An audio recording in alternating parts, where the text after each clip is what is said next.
Nous allons prendre notre Bible dans le livre de 2 Corinthiens 4, le verset 3 à 5. Je lis la parole du Seigneur avec vie et respect. Si notre évangile est encore voilé, il est voilé pour ceux qui périssent, pour les incrédules dont le Dieu de ce siècle a aveuglé l'intelligence, afin qu'ils ne visent pas briller la splendeur de l'évangile de la gloire de Christ, qui est l'image de Dieu. Nous ne nous prêchons pas nous-mêmes, c'est Jésus-Christ le Seigneur que nous prêchons. Et nous nous disons votre serviteur à cause de Jésus. Amen. Seigneur, merci. Bénis, sanctifie ta parole et que toute la gloire te revienne dans le précieux nom de notre Seigneur. Amen. Je suis apôtre. Je suis serviteur de Dieu. Je n'ai de compte à rendre à personne. C'est Dieu qui me juge. Quand quelqu'un me demande pourquoi n'ai-je pas prié pour la femme du pasteur, quand elle refuse de déposer les 20 000 francs que le prophète lui avait demandé, bien, je vais vous donner un enseignement. Si vous retenez et gardez cet enseignement, le Seigneur interviendra dans toutes les situations que vous aurez. Nul ne connaît la prophétie. Seul le prophète connaît la prophétie. Si vous écoutez quelqu'un qui ne connaît pas la prophétie, vous êtes dans le mensonge.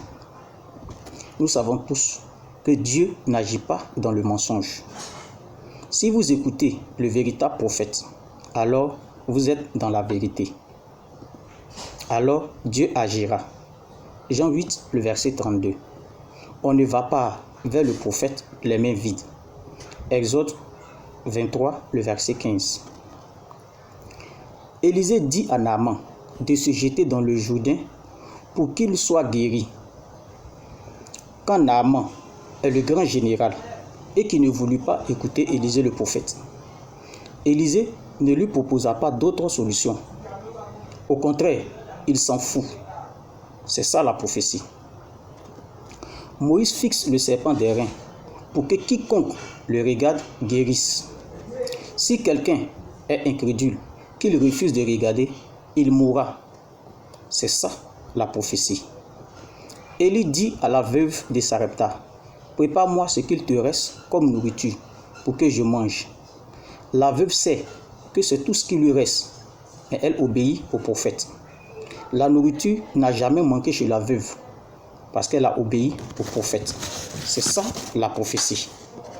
Si quelqu'un vous dit que vous avez un esprit de mort, c'est un menteur.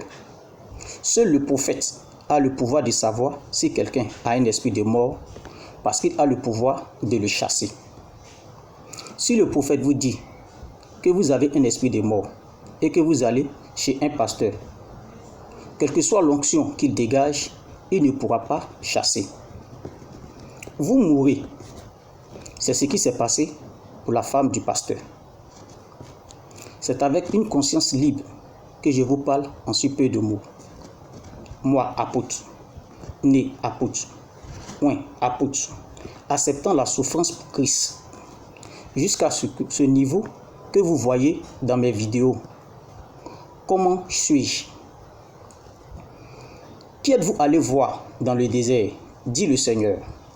Le peuple répondit, un prophète, habillé en peau d'animal, se nourrissant de miel et de criquets. Misérable qu'il était, Jean-Baptiste était plus qu'un prophète. Vous avez de l'intelligence.